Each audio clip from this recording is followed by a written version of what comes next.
Di era digital, kita hidup dalam dunia yang semakin bising.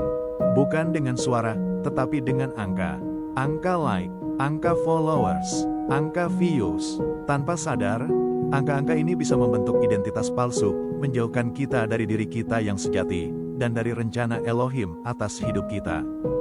Setiap kali Anda mendapat like, otak Anda mengeluarkan dopamin. Dopamin itu membuat Anda merasa dihargai, tapi masalahnya, dopamin cepat hilang. Dan otak belajar begini, kalau mau merasa berharga, cari lagi, dan lagi, dan lagi.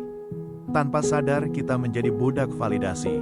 Kita tidak lagi bertanya, siapa saya, tetapi, apa yang orang lain suka dari saya? Inilah awal identitas palsu. Filsafat modern menggambarkan manusia hari ini sebagai the performing self. Kita tidak hadir sebagai manusia sejati, tapi sebagai pemain panggung. Kita memilih angle terbaik, filter terbaik, momen terbaik, bukan karena itu siapa kita, tetapi karena itu yang disukai orang. Akhirnya identitas kita bukan hasil refleksi diri, tapi hasil komentar orang. Kita menampilkan versi digital yang sempurna, dan menutupi jiwa yang sedang berjuang. Dan disinilah letak kelelahan jiwa manusia modern.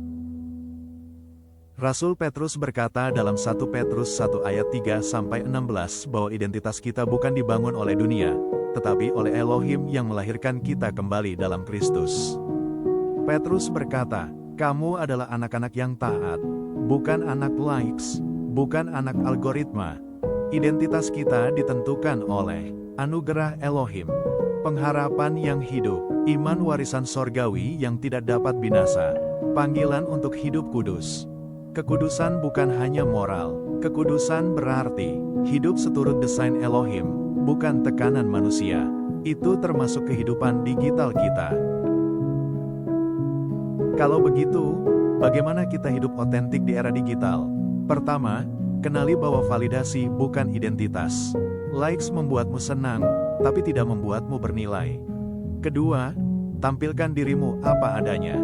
Anda tidak perlu sempurna untuk dipakai Tuhan. Ketiga, gunakan media sosial sebagai sarana kasih, bukan pencitraan.